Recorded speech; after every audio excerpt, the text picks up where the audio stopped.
Now back to Just Energy Radio with Dr. Rita Louise.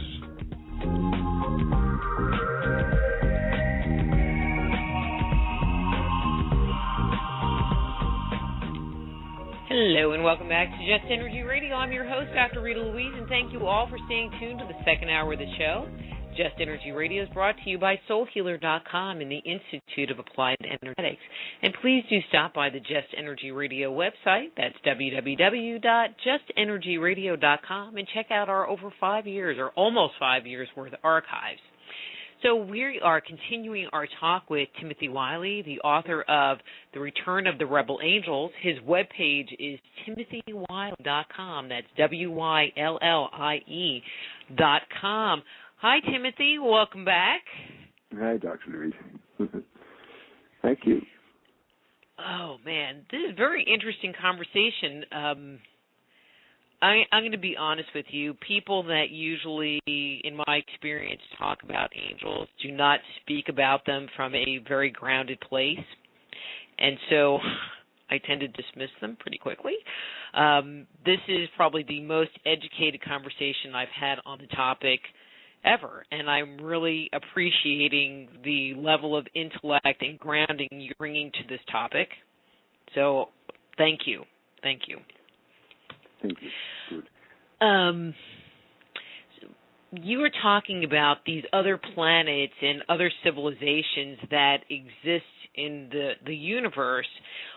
The question I have is, do the planets exist in the third dimension? Do they exist in non-dimensional levels or non-physical levels, or are we talking about a combination of the two? How they refer to it, and I had a conversation with a being from Arcturus. They say that they went through what we're going through now. They went through 2,000 years ago. They call us a third density planet. Now, if you think about third density in terms of the chakras, the third density involves the first three chakras, which basically are, the world-created chakras, the mineral, the vegetable, and the animal. All right. The fourth density, or fourth dimension, is the one of the heart. Right? That's, in a sense, where we all meet. Now, the angels inhabit the fifth dimension. In other words, the throat chakra. If one opens one's throat chakra, one can hear the angels. Right? And then the sixth is obviously the ajna, which is the archangel circuit, and then the seventh, the divine. So basically, extraterrestrials exist either within, as we are, within the third density, which are the kind of the starters, or the fifth density, which is where the Arcturians were coming from. Now, when you get above that, you get, obviously, light beings. Physical bodies aren't necessary after a while. And in the sense that we can inhabit our light bodies, we can meet extraterrestrials also in the fourth dimension, in the dimension of the heart. So that's basically how it works. We're pretty, in terms of the overall structure of the universe, we're pretty far down the line. I could give you numbers, but it wouldn't make much sense. But the point being is that most of the universe is now what's called settled in light and life. In other words, everybody is operating, as their divine guidance gives them. We're basically, like a number of these third density planets, we're actually, moving up into the fourth dimension right now, as we speak. More and more of us are now living in the heart as opposed to, living in the power struggles of the third dimension, the third chakra, or the sexual, complexes and conquests of the second chakra. So, the more and more of us that can slip into this, the fourth dimension of the heart, that's actually pushing us towards this sort of major sort of dimensional shift, actually, that we're currently going through, or density shift, I should say. Are some of the things... are some of the things that we're experiencing right now, especially these huge vies for power, part of our moving into this higher vibrational plane, but still wanting to hang on to where we were before? I don't think necessarily we want to hang on to it. I think what it is that there are people who need to get out various things inside them, right? Now, power, for instance, is something that people get involved in the third chakra, either exerting power or having power exerted on you. I mean, being a victim of power is just as much being locked in that third chakra as being, abusively powerful. But, as long as we have it in us, then that has to be expressed. It has to come out. And once it's come out, we can see it. So that's really what we're going through at the moment. It just seems, in my mind, that people that are that use their power, that are really trying to control and manipulate, would be afraid to let go of that power because they would, quote unquote, lose control, which I think would be a very scary spot for some of those people. Yes, that's true, but it doesn't mean that it doesn't make any difference to us. That's what they're going through. If they want to hang on to that, that's fine. It doesn't mean that we have to hang on. No, here, I agree. It's like, well, there's that whole Left Behind series I'm sure you're familiar with, at least cursorily.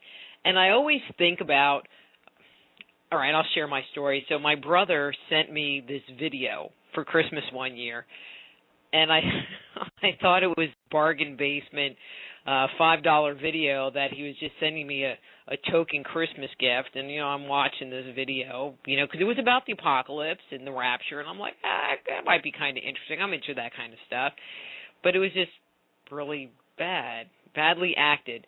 Well, I didn't realize that it was, important to him, and it was part of that whole series. I didn't know. And but I love the part where the people are, sitting on the airplane or at work or driving their cars, and then all of a sudden they leave the planet. In my mind, they're ascending, because I'm looking at this movie from my perspective.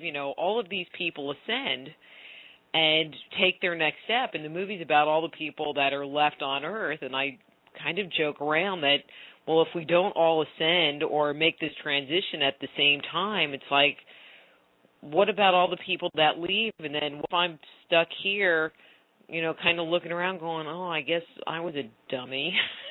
Didn't let go of something so I could move forward. I mean, I can't even imagine being one of those people that were left behind. Yeah, I know. It's a very depressing viewpoint, isn't it? Barbara Hanklau wrote a very interesting book called Catastrophobia. We've had her on and talked about that book. It's a very, very interesting point. Her point basically is that we've kind of programmed ourselves over the centuries, to expect a catastrophe at the end of everything, And I think she puts it down to Atlantis, which has sort of imprinted the world mind, if you like. No, I don't think so. It's such a shame that, the Christ message of compassion and mercy and forgiveness should have become so distorted into this, we're saved and you're not business. It's just ridiculous. It's absurd. I mean, look at it this way. Everybody's got a good part. Everybody's got a bad part, right? Supposing just the good part of us all was lifted up, and they left the bad part behind. I mean, that's just another way of looking at it. Mm-hmm. When we talk about... Go ahead. Let me just finish this. There's a lovely image which popped into my mind recently. The government's digging all these underground things that they're all going to go and hide in, when the stuff hits the fan. But if you clue into the Hopi prophecies, and there's some talk about this light, this violet light that is going to be coming. Now, the image, of course, is that all the government and all the important people are all underground, and down comes this light, and all the people on the planet, who aren't underground, all get infused with this wonderful light. And then, 5 weeks later or something like that, the government comes out and they find that there's no one left. They're just alone on this planet. Well, that makes me smile. That makes me smile. Thinking about our government, that makes me smile. It's like, sure, you all can stay there. And then, torment yourselves. Yeah, work it out yourselves. Yeah. No, there are many. Go ahead. It's going to be a very gentle transition. I don't. There are going to be little, problems here and there. I mean, you see, one of the things we have is terrible fear of death. We've inculcated ourselves with the idea that, death is it. That's the end, or even worse, that we're going to go to hell. But, of course, it's not like that at all. Death is just a very, very minor transition. A lot of people don't even know they're dead when they die. It's ridiculous. So we've programmed ourselves with this sort of personal catastrophe. Oh, my God, we're going to die, and that's it. And then we're programmed with a sort of collective catastrophophobia that it's all going to end in a terrible, terrible mess. Of course it's not. Why would a teacher allow the children to destroy the kindergarten? It doesn't. There's no payoff for anybody. But there are a lot of people, when they talk about these other beings that are in the universe that say that they're all not that good. I'm kind of coming back to the Jesus thing a little bit, because you're talking about love and compassion, and that's what they want to create for us, or where we're moving toward. But then you hear about these other beings that are not particularly nice, and there's, fear. All right, this is not my area of expertise, so I'm just kind of throwing it out there. There's this fear that these extraterrestrials are going to come to the planet and take it over and enslave us and do all of this stuff. Are there other beings? Maybe the question is, are there other beings in the universe that aren't as evolved as we are, but might have more technology or something to even be afraid of? No, absolutely not. No. It just simply doesn't work like that. There are all, one of my extraterrestrial contacts told me, there are, I think, a few planets, they said, that have advanced technology and are aggressive. But we don't let them get off the planet. We don't let them get very far. That's what they said. You see, there's no payoff for a negative extraterrestrial to come and invade. This is much more to do with human projection. We project our fears out onto other people. We project our fears out onto communists, onto Muslims, onto extraterrestrials, onto bad angels. It's us. It's us that's doing the projecting. Now, of course, there may be some disturbances. There's some talk of a group of Zeta Reticulans, who are a rogue group, who got involved with the Nazis and gave them their Nazi technology and stuff like that. Okay, that's possible. Is that the worst that they can do? It's not exactly, Independence Day or something like that. No, of course not. Of course not. So, and you mentioned this at the very beginning of the show about meeting an ET. Do you think that, or can you talk a little bit about contact that we're having with these extraterrestrials currently? Other than like UFO sightings, is there more up close and personal interaction between the human race and some extraterrestrial? Yes, much more than people have any idea. It's coming out more and more these days. But yes, there's the whole business of the abduction situation. Now, the bottom line of the abduction situation is that the people that they are abducting are actually part of their hybridization process, right? So, when a person is abducted, they're actually part of the extraterrestrial complex. They don't know it.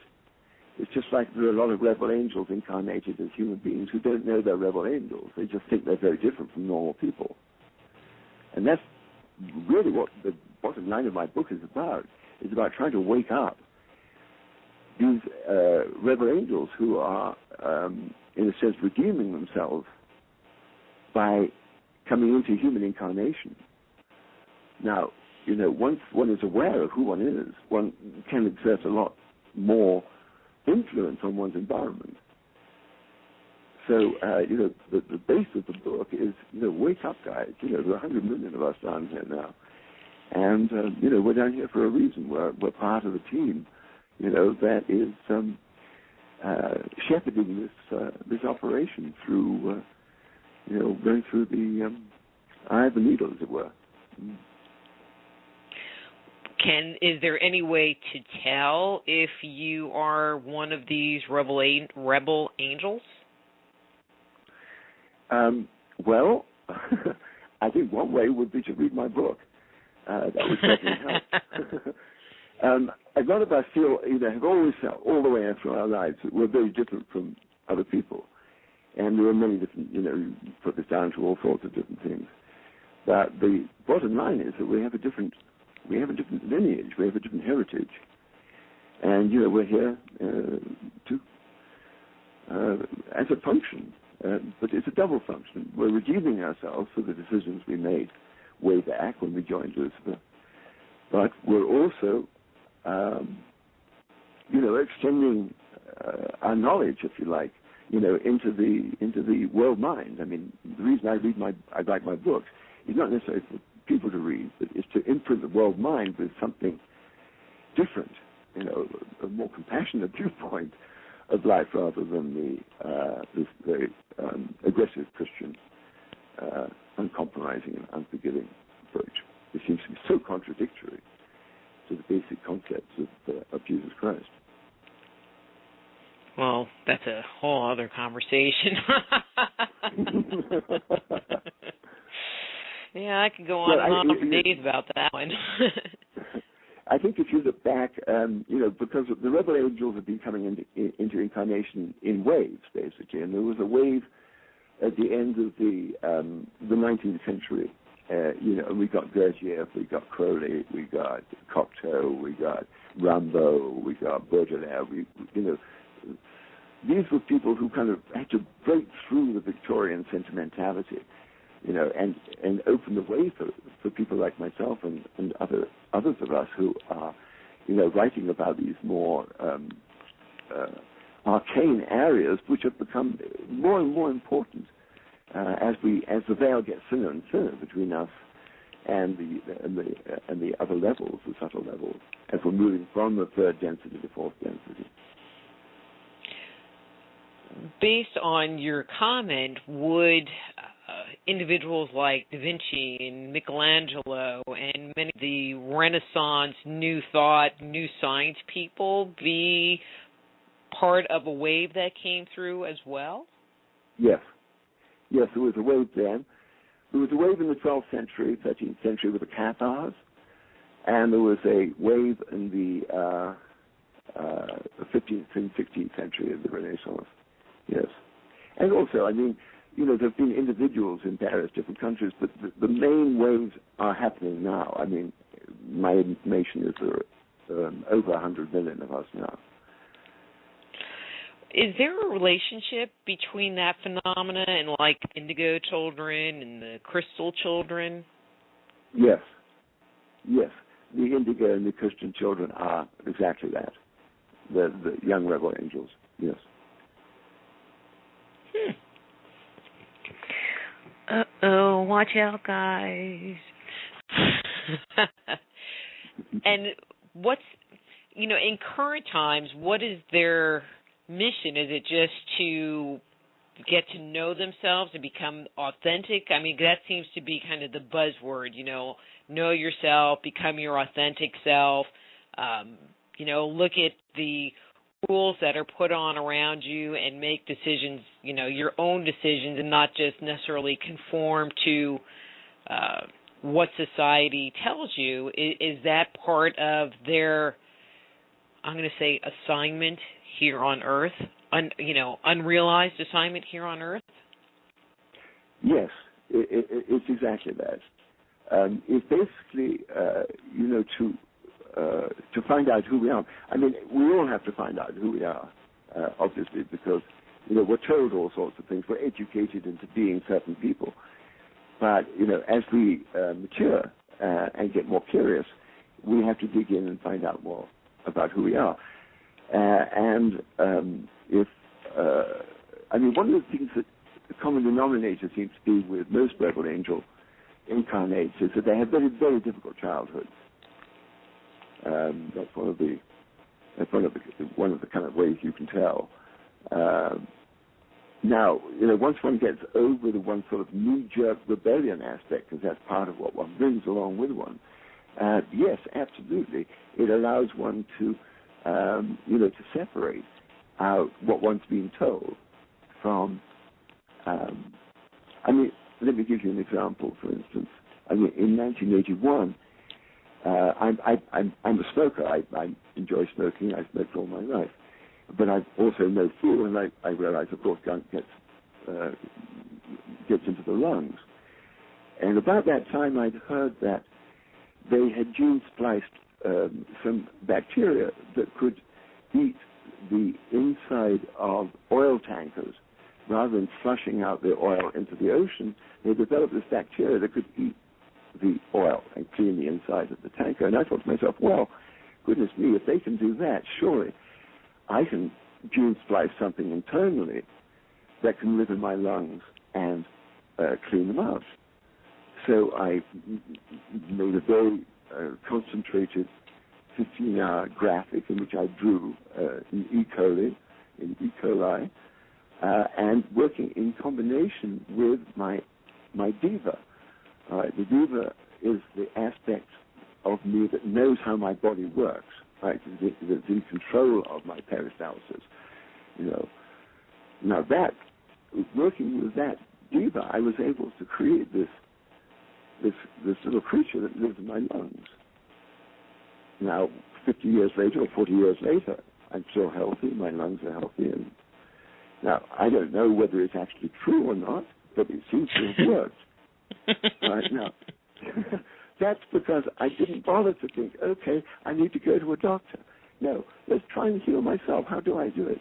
No, that's because that's a different kind of thinking, right? And that's the sort of thinking that is emerging from the rebel angel incarnate. Much more independent. Yeah, but it kind of sounds like all of my friends.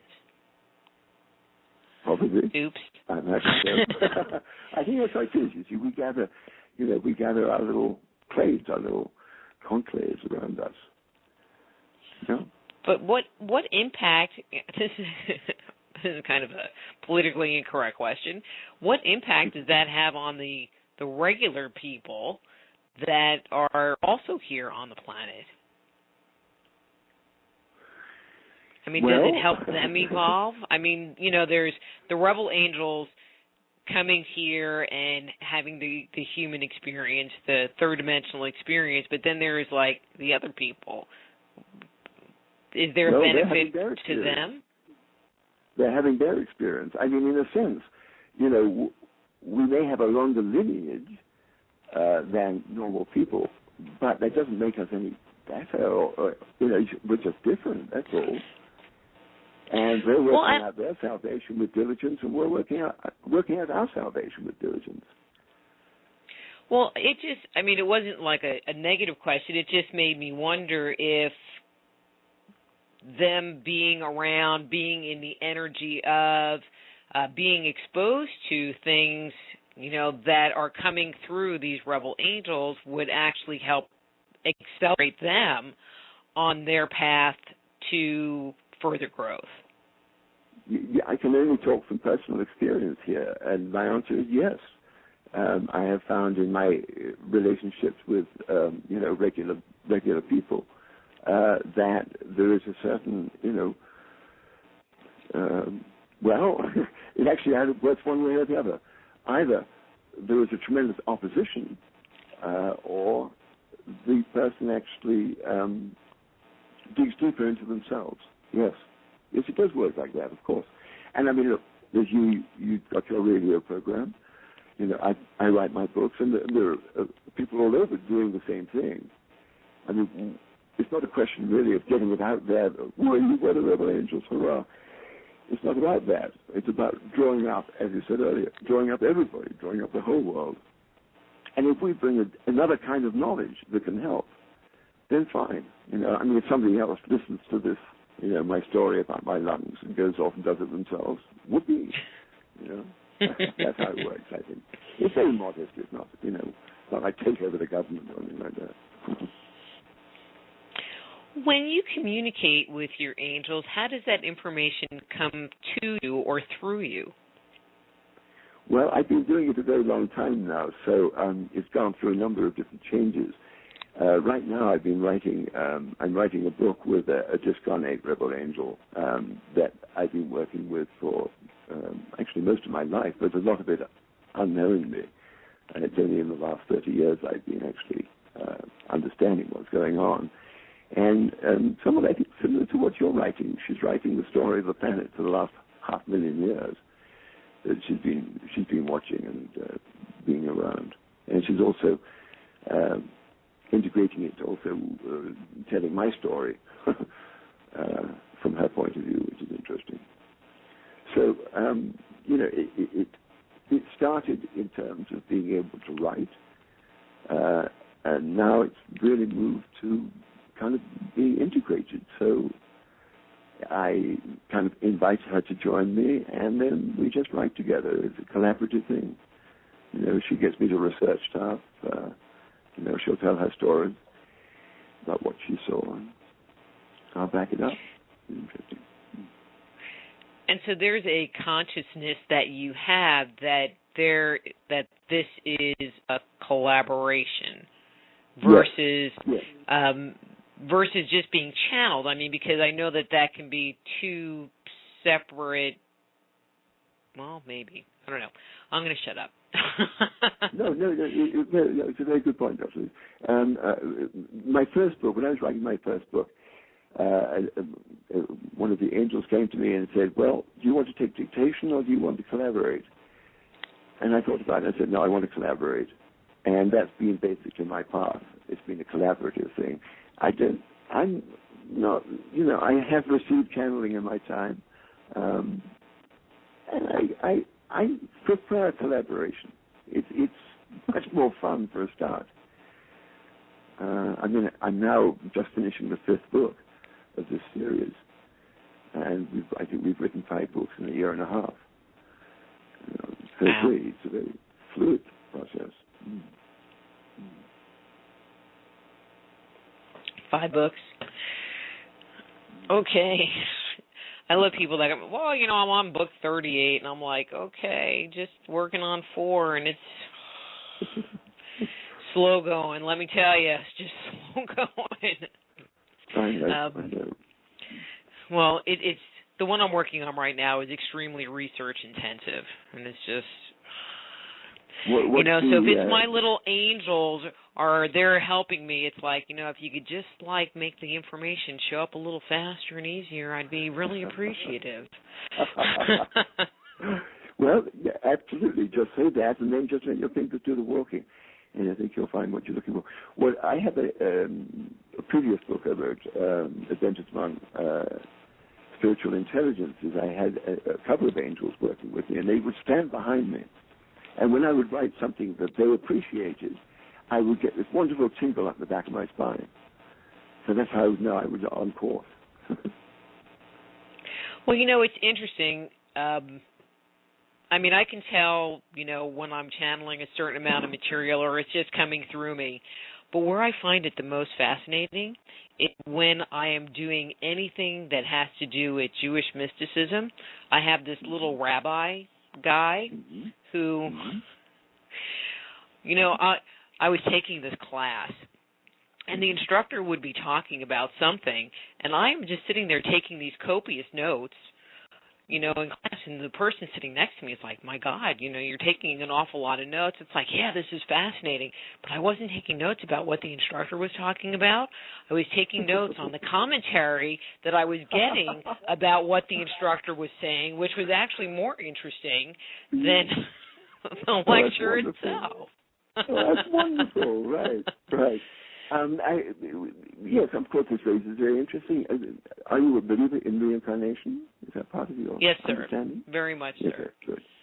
And how does this rabbi fit into your sort of understanding? Well, I kind of don't ask them a lot of questions. I don't know. I mean, I asked him his name. He said his name was Rabbi Akiva, who's a very famous rabbi, and I'm going, okay, I feel a little big-headed with that whole thing. But he's really smart, and he knows all this stuff, so I'm not arguing with him. Yeah, fantastic. Good. Yeah. Well, at some point in the future, you might want to ask him a little more personal, about him. That'd be interesting. Yeah, I mean, he's just one guy, and it's like, I'm working about something around Jewish mysticism. He doesn't talk to me, but boy, all I have to do is open that door. That's a wonderful gift. And it's a download. It's kind of a little scary sometimes. Yeah, I know what you mean. Yeah, I had a download back in the 70s, and I'm still keep instructing.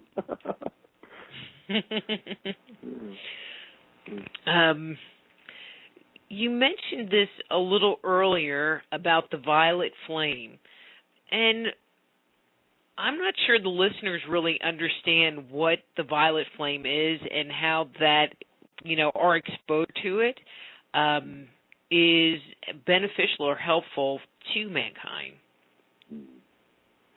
Yeah, that actually was a really passing reference. It wasn't something of mine. It was something that was going around on the net a few months ago.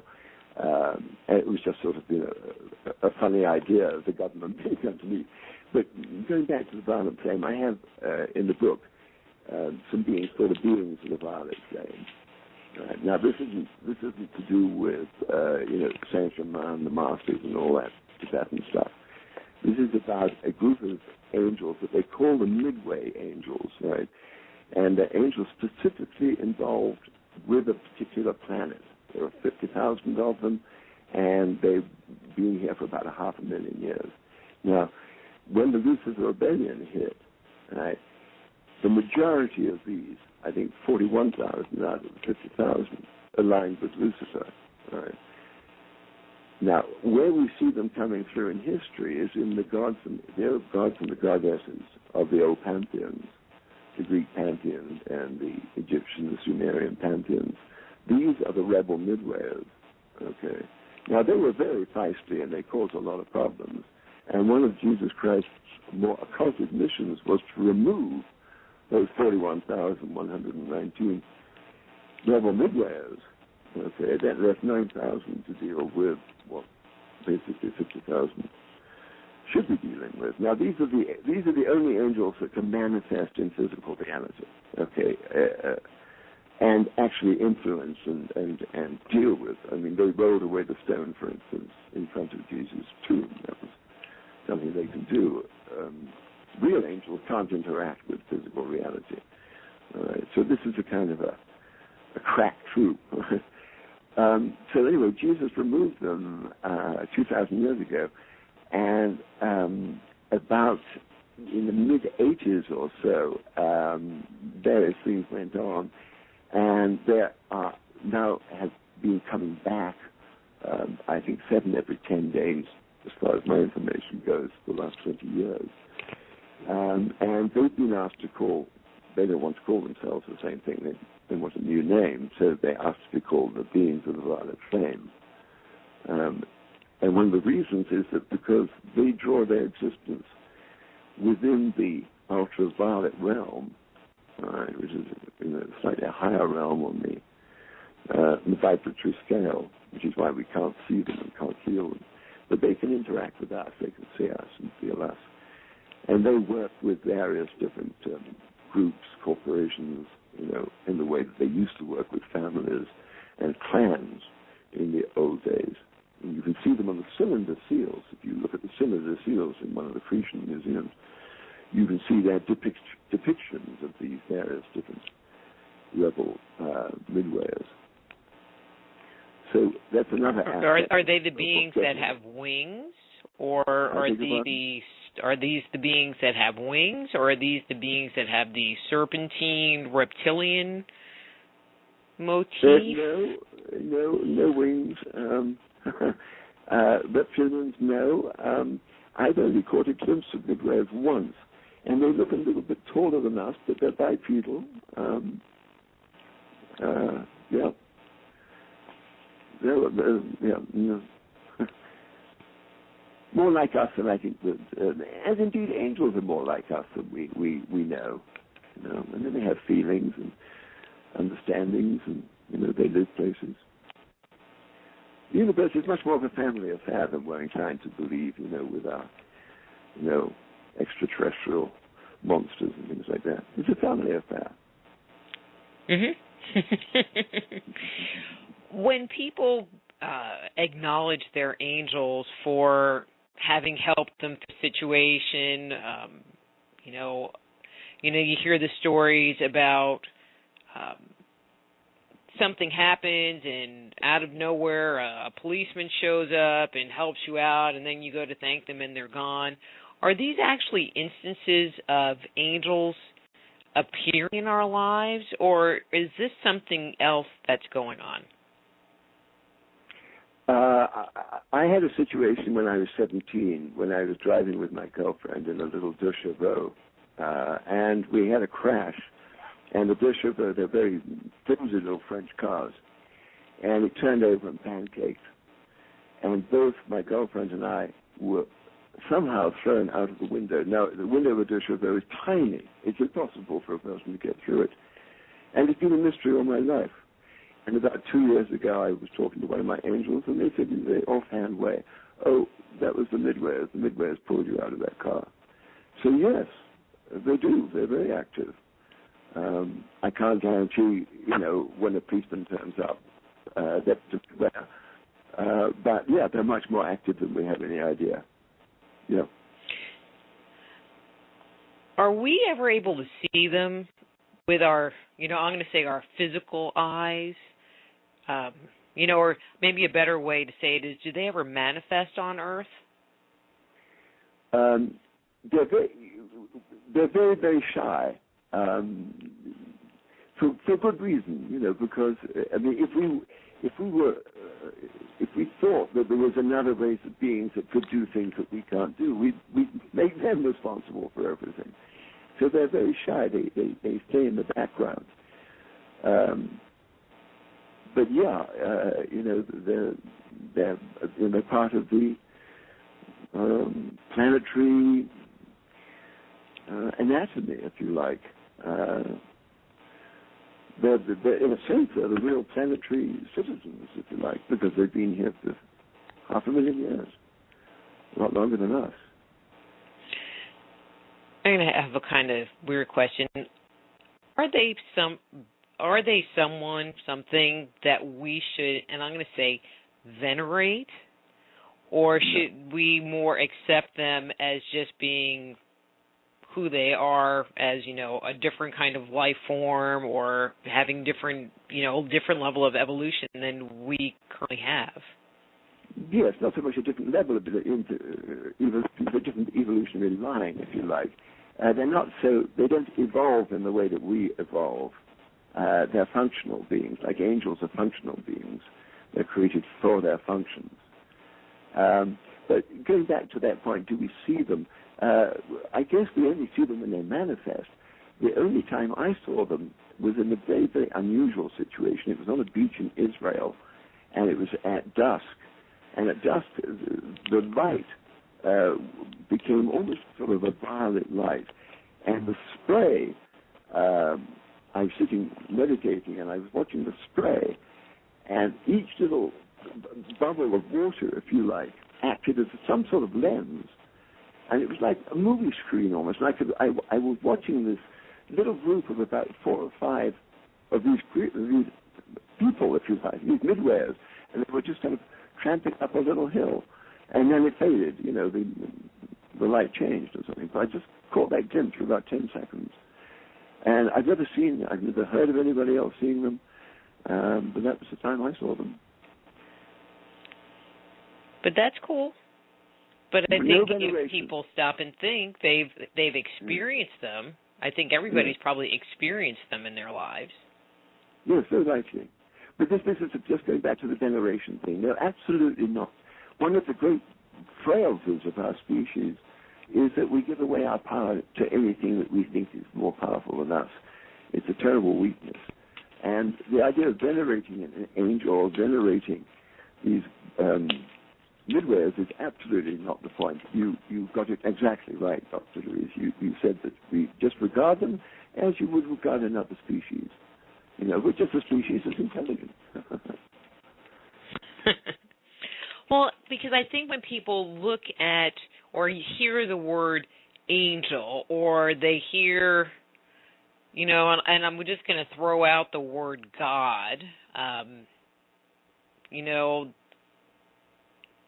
they automatically think that it should be venerated or it's something special. And I'm not talking about the Creator God, but I believe that there are a number of angels or spiritual beings that we perceive as gods that are not the Creator God, if that makes sense. Absolutely true, yes. Yes, absolutely. I actually have a couple of pages in that new book of mine, the Rebel Angel book, in which, I really had to sort of come to terms with what do I mean by God? Because I talk about God a lot. What do I mean by it? And I came up, I had no idea that this term existed, but something called panentheism. Panentheism. I can't get that right. But anyway, it's a concept that God is both transcendent, in other words, above and beyond the universe, but also immanent, in other words, within the universe. So, for instance, one person can say, oh, I believe in God, but what they really love and what they really venerate is money, right? So God then becomes their money, or their money then becomes their God. But, it's just as much God as anything else is. Good point. It's just part of a climb. And, we begin at a material point, so we begin materialistic. But as we mature, as we grow up, we become more spiritualized. And just as we do that in the course of our lives, so we also do it in the course of our universe careers, which go on and on. I mean, we're eternal beings. Do you think that through our various reincarnations that we only incarnate in this local universe, or do we have opportunities to incarnate anywhere within, anywhere?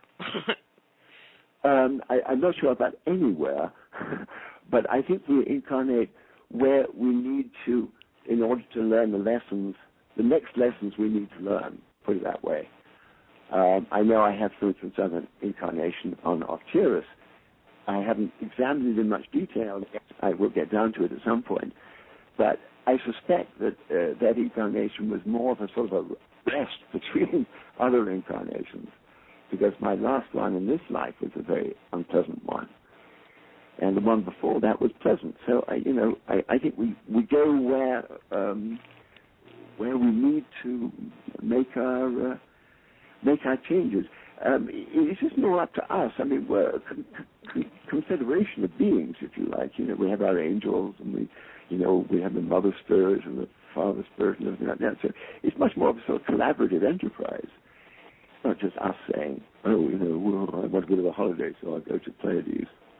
I think it works quite like that.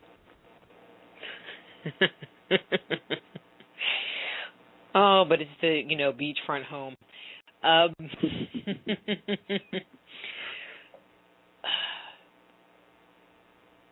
Yet again, another question left my brain.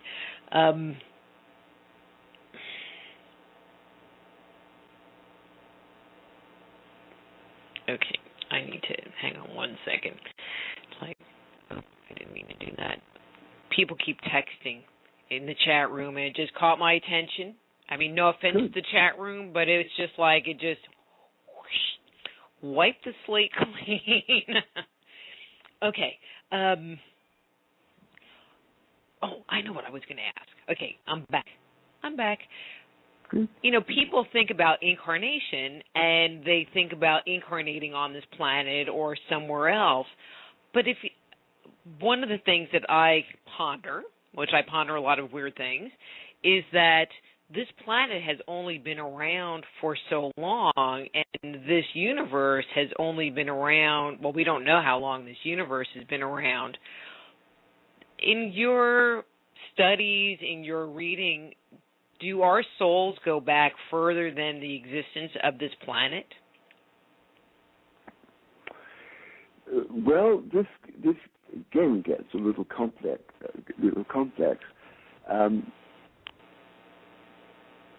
It's difficult to talk for other people. I can tell you what the Urantia tells us. Urantia says that normal people have not reincarnated, that their souls are created on this level by the interaction of the father spirit and the mother spirit being matter, material. Right? So the souls are created at this point, and then their eternal life starts. Right?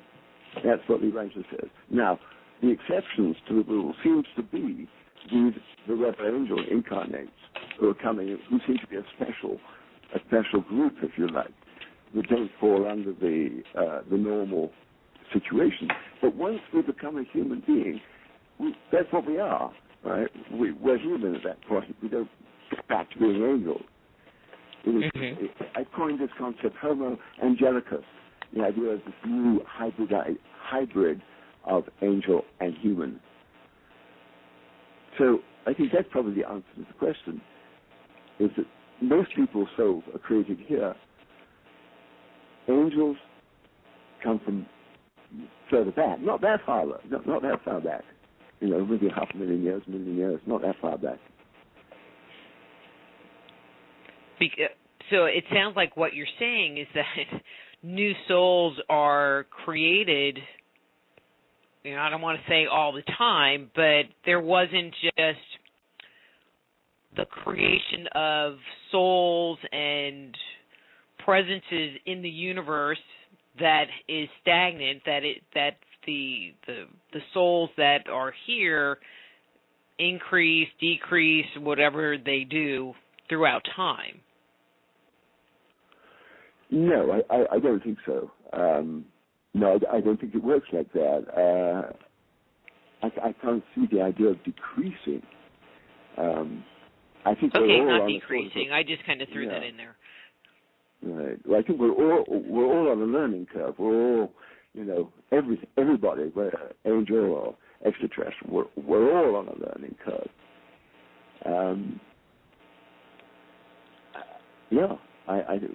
We just go on. I mean, again, you see, to give an idea of perspective, if you think of this as one lifetime, right, there are 590 of these phases before we even get out of the local universe. Right? So it's a very, very, very large game we're playing, but we only see this minute little bit that we're currently involved with. What I'm trying to do, and I think you and all of us have tried to do, is open that up a little bit and say, no, this is a much larger frame that we're working in. Don't think that, everything's going to end, at the end of your life. It isn't. It goes on and on. And on and on. I mean, there are so many people that are looking to achieve nirvana. It's like, well, I want this to be my last lifetime. And I just can't even imagine that. I mean, I think we can all hope that this might be our last lifetime on Earth. I'm good with that, but I can't imagine it being our last lifetime ever, whether we're incarnating into the third dimension or incarnating into a different vibrational plane. No, you're absolutely right. No, of course not. We're eternal beings. Yeah. I mean, the idea of reaching nirvana in this lifetime, I mean, there are many different, ways of trying to, explain higher consciousness or explain God consciousness or cosmic consciousness. I mean, it's a fine thing. It's a fine aim for this life, but it doesn't mean you're not going to go on along with the rest of us. Mm-hmm. I have an interesting question for you. In your contact with some of the ETs, what is that like? And kind of where I'm coming from is, there are thoughts, beliefs, social structures, morals that are inherent to planet Earth that I would not think would, be on different planets, because they obviously have a different culture. What is it like interacting with them? Do you have to kind of get warmed up to, well, this is how we do things on Earth, how do you do things there, and like that? I've never had any extraterrestrial contact that's been that extended. It's almost always been coming from them to me. The only really, I've had two experiences, yes. Extraterrestrials, generally, if they've been studying this planet, know it a great deal better than we do. So we don't have to explain, that we're a fearful, paranoid bunch of monkeys. They're probably well aware of that. That, for instance, I remember one of them was telling me about a system, a political system they have that they call antithesis. And they say it's a one-person, one-vote system. And everybody gets to vote on what they're interested in. And they have some sort of technological system, whereby everybody can sort of, input on what they're interested in. So that's interesting. It said, emperors existed on a few planets, but that was fairly rare. And then there's our planet where we all get to vote, and what we vote doesn't matter, and so they just do whatever they want. Yeah, right. Yeah. Well, you see, I think what we're aiming towards, and this is much more what the extraterrestrials, is the law is written in our hearts. In a sense, when there's no investment in doing something bad, then one doesn't do it, It's only when there's an investment, when I have an investment, or I make myself feel better by making somebody else feel bad, It's only when we still have that sort of thing going. But once we get into a sort of a fairly clear state, we're self-governing. We don't actually need governments. Obviously governments to fix the roads and everything like that. But once everybody is administering, if you like, is taking care of themselves and is operating at optimum, there's no need for all these governments and laws and everything like that. People do the right thing automatically. Why would one not? I don't know. That's the part that I find interesting is it doesn't make sense to me why people don't choose to do the right thing. And I'm hoping, and maybe we could spend the last couple of minutes we have, there's been a lot of talk about 2012 and about us transcending. Do you think, one, that is a true statement, that, the whole 2012 thing is real? And do you think that's where we're moving toward, is so that we can become more self-governing? Well, I certainly think it's where we're moving towards, yes. As to 2012, I followed the Mayan stuff, since harmonic convergence. I'd love to think that they were onto something. The way I look at it is, how bad does it have to get before, there's some sort of intervention? Surely, at some point it becomes counterproductive. It's getting near to that point now, isn't it? Where, I think the way I look at the 2012, if it doesn't happen in 2012, it's going to happen very soon. Something's going to happen. I try to avoid speculating as much as I can in terms of what's going to happen, because my basic information is that it's going to be a surprise. It's going to be much more gentle than you have any idea, and it's going to be absolutely wonderful. Now, how that manifests, how it turns out, I have no idea. But that's enough information for me. I personally prefer to be surprised than to know what's going to happen. Mm-hmm.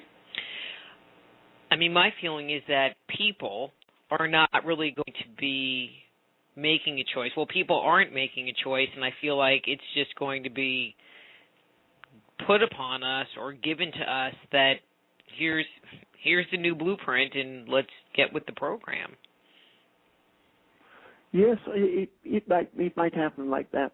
I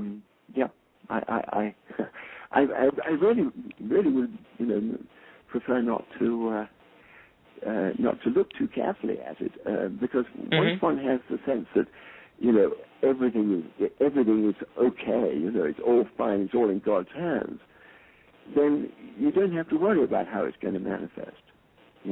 I know it's going to be good.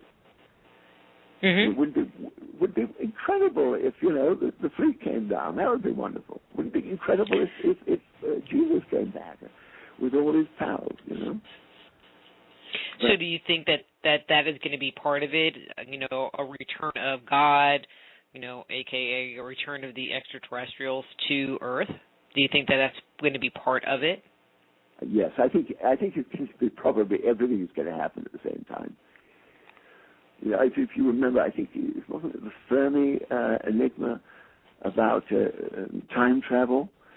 It said that the moment time travel is invented, the whole place is going to be filled with time travelers. So it's like everything. I think everything's going to happen at once. I think we're going to move up into a sort of more transcendent state. Perhaps the best part of us will move up, and the rest will just simply drop away. I think we're very close to rejoining the galactic, whatever it is, federation, or however that works. No, this is going to happen in our lifetimes. Yay! It's fine to be incarnated here, for heaven's sake, isn't it? I wouldn't have bothered. Timothy, our time is up, and I need to say goodbye. So thank you so much for coming on and sharing your information with us and your insights. Well, thank you so much, Dr. Wonderful questions. Very helpful. Thank you. Thank you. That's Timothy Wyllie. His book is Return of the Rebel Angels, the Urantia Mysteries, and the Coming of the Light. Again, The Return of the Rebel Angels. His webpage is timothywyllie.com. It really is a good read, and I'm going to have to get me a copy of that Urantia book. Next week is our Black Friday special, where you get to hang out with me and Wayne. We're opening up the phone lines so that you can call in and join the conversation. Who knows what we're going to be talking about? So till next week, I'm Dr. Rita Louise. This is Just Energy Radio. Be blessed.